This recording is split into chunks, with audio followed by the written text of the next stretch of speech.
shrimp on the side of it. From a distance, it looks like a little shrimp.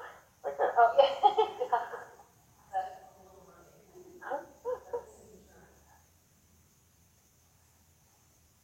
I love how a lot of them have an Indian face.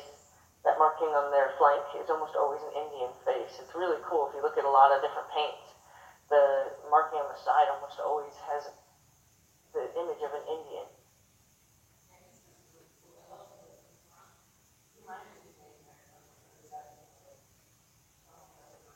Mm-hmm.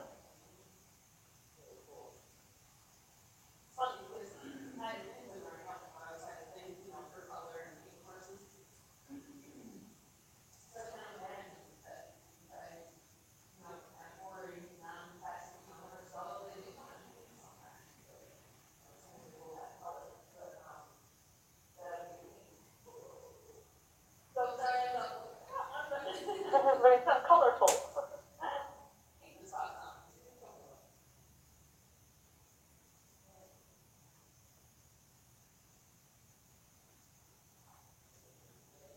Yeah, bareback pads, you don't have to kill them.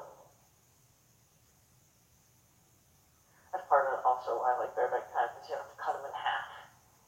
You know, with a girth or the cinch, you can put it on fairly loose. I mean, obviously not super loose, but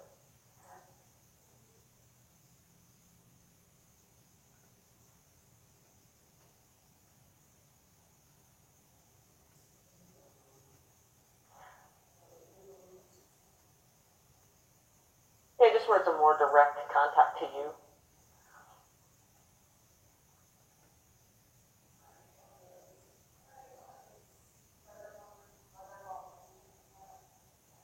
Yeah, I have them in nylon too.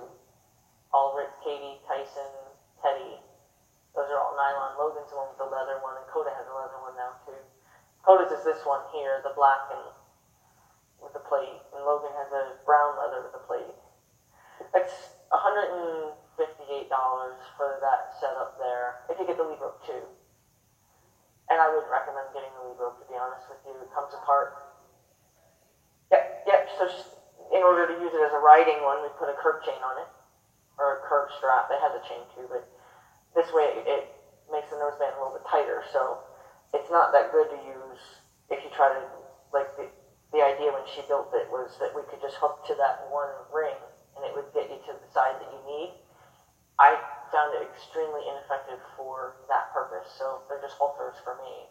But if you add a curb chain, now you can use it the way she meant it to be used.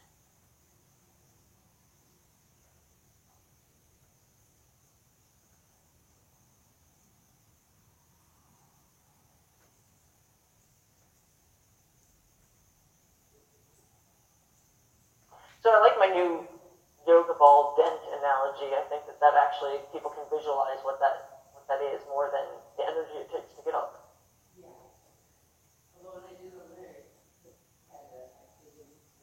Yeah, he's still that wet spot. So now, when evaluating your horse for your ride, take notice to all the things that might pose a problem for you. So he's already told you two things that, yeah.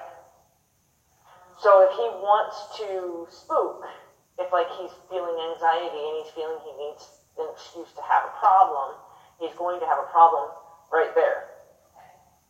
So that's kind of like, you always want that in the back of your mind. You don't want to say, please spook there, by putting too much attention on it. But in the same sense, you always want to be aware that that's probably, if he's feeling a lot and he needs to let go, he's going to let go right there. And then, of course, find other spots if he has other spots. Just make your little mental notes. Like my first ride, my first lap or two is taking little notes. Okay, so we had a problem with that little wet spot there, and, so this way you're just sure. And then the other option is, so he pointed at it again, your other option is to always stop and let him look at what he points at.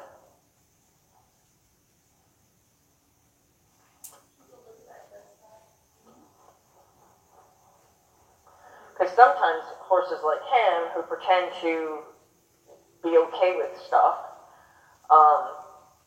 it gets worse each time you make them go past something that's scary instead of better. So he's fine with it. I'm surprised, like, if you want to actually walk him right up to it and see if he'll put his nose there.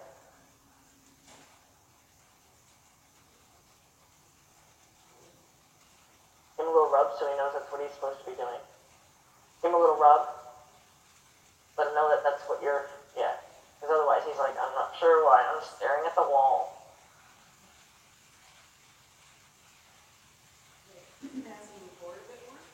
Yeah, see if he'll step forward and even just explore the wall itself. Good. Yeah, let him just come look around. For such a mouthy horse, for him to be like, I'm not going to touch anything, that tells you a lot too. You know, a horse that wants to touch everything is standing there stock still, something that he already says is scary. You know, like all that stuff's mental note stuff. Okay, he's good.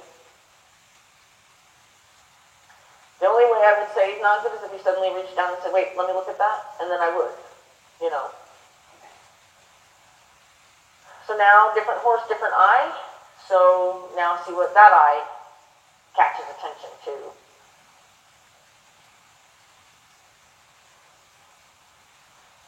I'll deliberately talk when you go past there, so that way he doesn't suddenly go, wait a minute, there's a voice but no person. So he did show you, he did take a few quicker steps, so he did show you that that makes him nervous.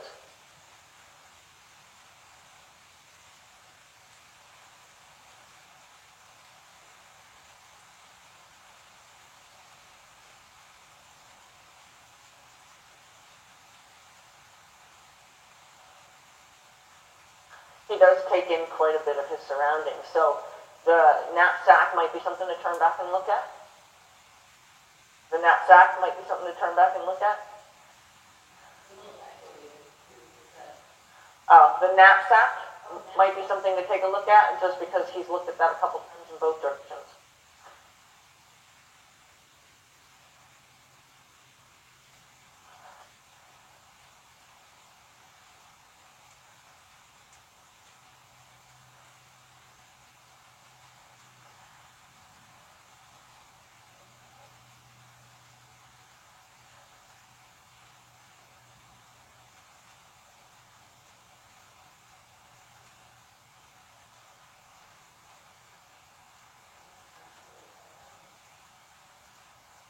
He just doesn't know it yet, but yeah, there he goes, just let him.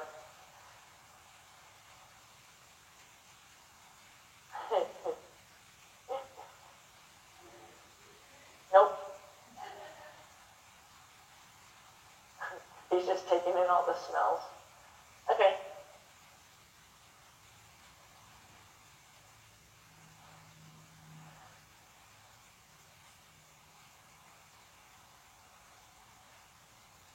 So the only time that I say from the beginning that I would say a squeeze is appropriate is if they're going opposite direction you want them to go. So if you asked him to go forward and he started to back up, then I would squeeze to make it uncomfortable. But I don't automatically squeeze. You asked for forward, he went backward, you said no, wrong thing.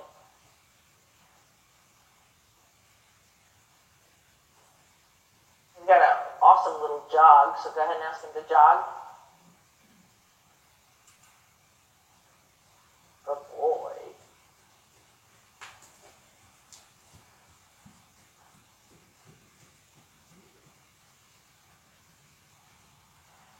So it's going to be the left rein. He does understand just the left rein. The right rein is going to keep his head straight, but the left rein is going to do all the talking.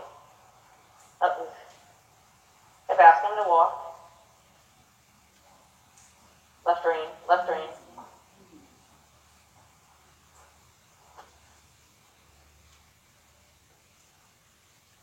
So to me, it looked like both hands were up in contact. Yeah. So what I would do is I would keep my right hand down kind of in my lap, and I would raise my left rein. So that way you're almost like you're putting you're not going to actually double over, but where you're trying to put your hand on top of your other hand. But you're not actually going to do that. They're going to be beside each other, but that's the distance that you want. One's more elevated. So this way he understands the right rein is just to keep his head straight. The left rein is the one that's communicating to him. But if you do it with both reins, then you're going to start getting a resistant horse who's tossing his head or pulling on you. And he got a little worried because that trot was not the trot we were hoping for.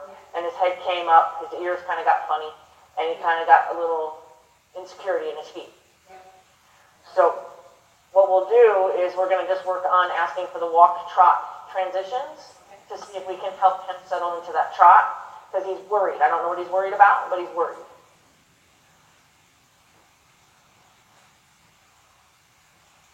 Different rider, different hands. Different feel.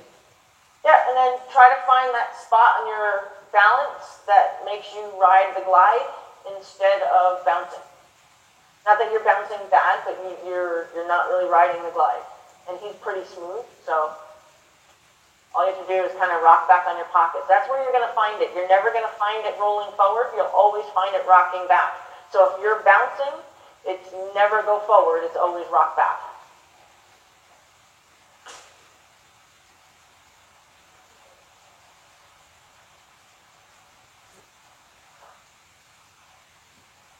Easy.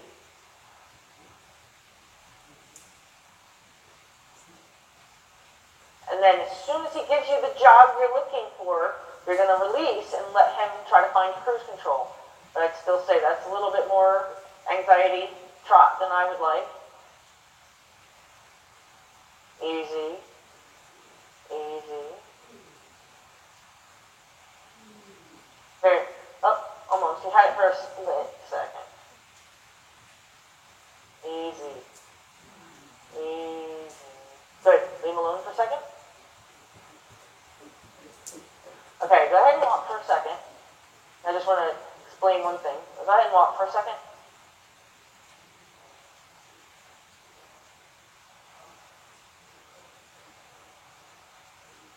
Bend him around if he's not going to walk right away. So we don't want to give him all that time. I didn't want to walk by them, so I didn't ask him to ask me before. Okay. It did seem like you were asking for a lot longer than I would want you to ask I for. was asking pretty much for the mountain block. Okay. Yeah. So what we want to do is we want to set cruise control. Yeah. So we want to find, even if it's only one stride of a perfect jog, we want to give him the benefit of the doubt that he can keep that. So we want to let go. And by letting go, it tells him, we're just going to give him the reins back. And we're going to try real hard not to let the reins be part of our bounce. And then if he picks the speed right back up, even one stride later, easing him back to that jog, let him go. So he can figure out what it is that you're nagging him about.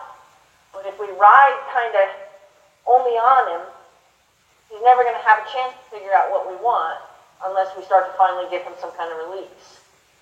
So he definitely has anxiety in here. He's much different in here than he was outside. Or like you said, it could be, different rider, but I'm going to say that there's probably a little bit of connection to the indoor.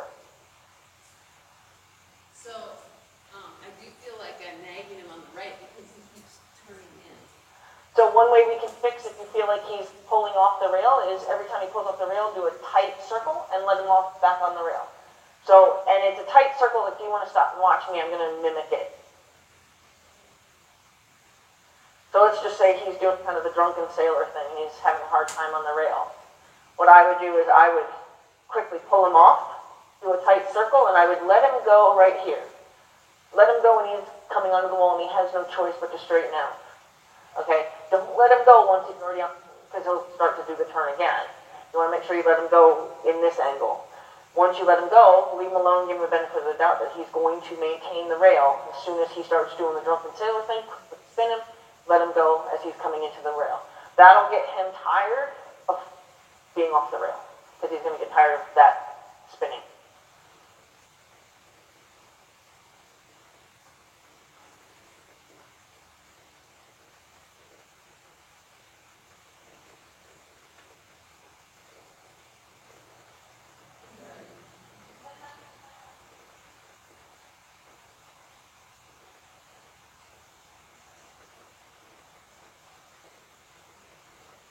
And then if you feel like the turns are just kind of friendly little soft donut turns, then you're going to make them a little bit tighter turns. Make them a little bit more of a punishment turn than a soft turn. Like the size of these panels, like turn off and then get right back onto the, like, yep, there you go, like you're spinning around a barrel. And loop, and yep, good. And he heads right back out. Okay, then do it again. So the the way you correct something is to make it like a problem every time they do the wrong thing, and that can be multiple times until they finally go, oh, okay, I see what I'm getting in trouble for.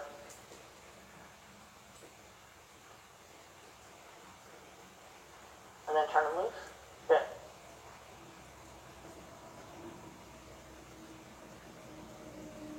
Yep.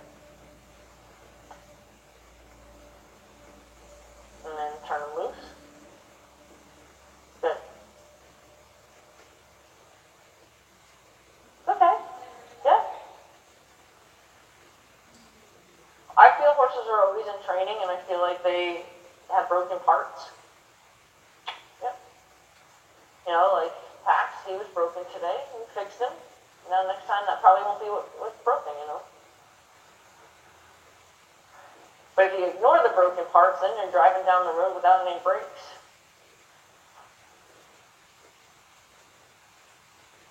Yep.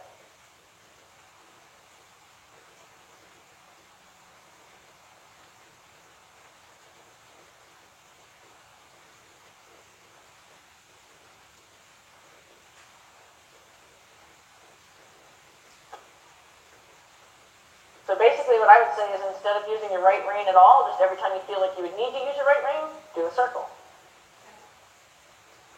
It's gonna be a lot. That's okay. Make it a tight circle, don't make it a fun circle.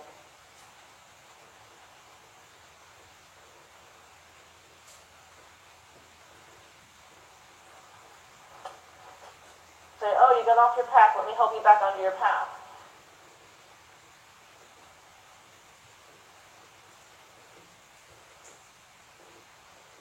Yep, push, push.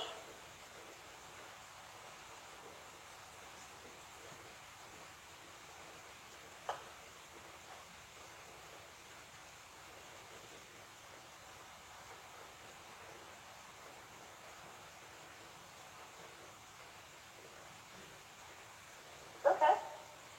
He'll get it. And then it'll come back at the trot. And then it'll come back at the canter. Then, once you add speed to broken pieces, then those get broken too. Just faster. That's why I always say, if I can't fix it at a slow speed, I'm certainly not going to add speed.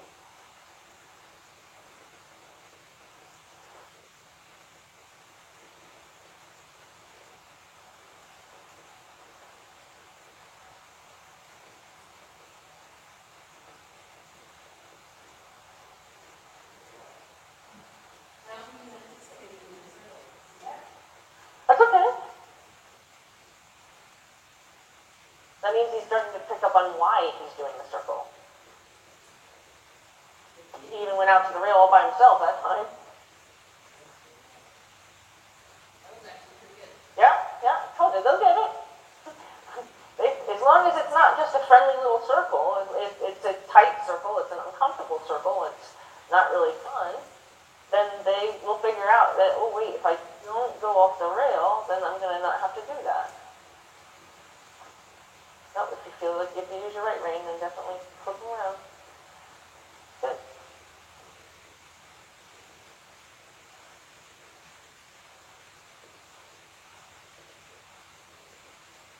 Especially by the gate, make it kind of a driving, drive. Good.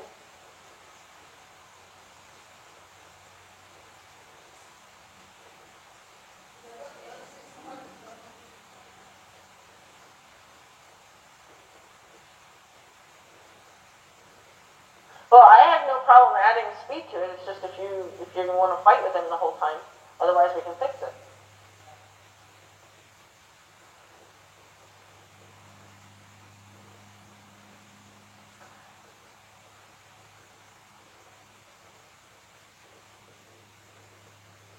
Okay, go ahead and ask for the jog, but if he comes off the rail, we're going to go ahead and put him on circles at the jog. You have good enough balance for that kind of circle, right? Okay.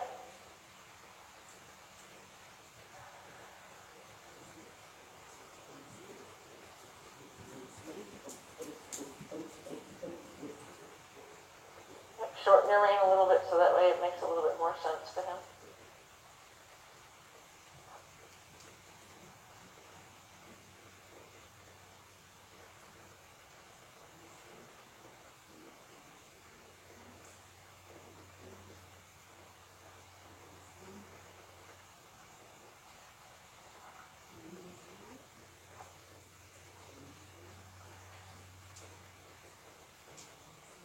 now be able to turn him loose. There, leave him alone, leave him alone, leave him alone.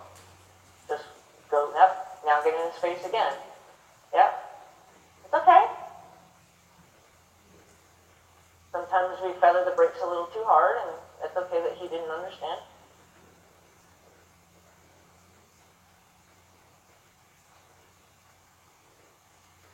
Yep, make it more of a punishment than a friendly circle.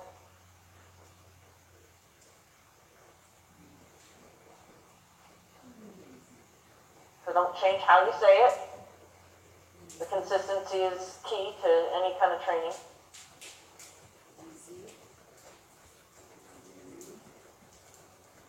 Yep, shorten your rein.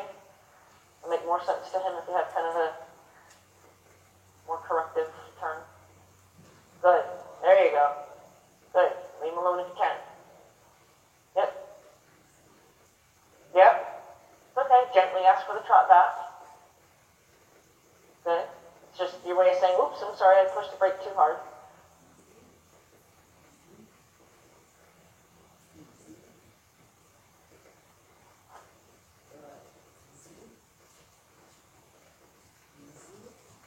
Good. Even a little bit slower. If I would have done a circle there.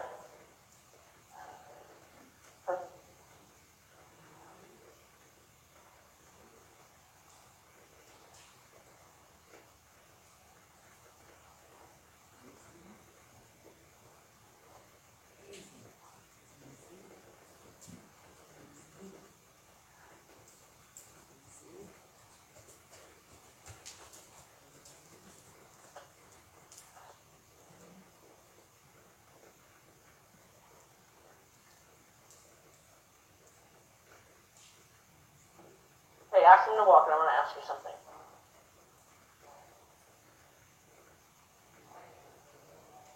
Well, would you want me to hop on him and make sure it's not just a different rider thing, or it's the whole indoor thing? Just so that way, if this way I can't keep, I won't keep thinking he's just being bad. It might really be a connection thing. But if he's bad for me, obviously, then it's the indoor, or it's something with him today. I mean, he's not being bad. He's just. No, not bad, but not responsive. I feel like I have to keep pulling him onto the rail. Yeah, that's not the right word, but he's not being responsive to your request to slow down. Where if it's a fire in his feet because he's having an actual issue, or it's fire in his feet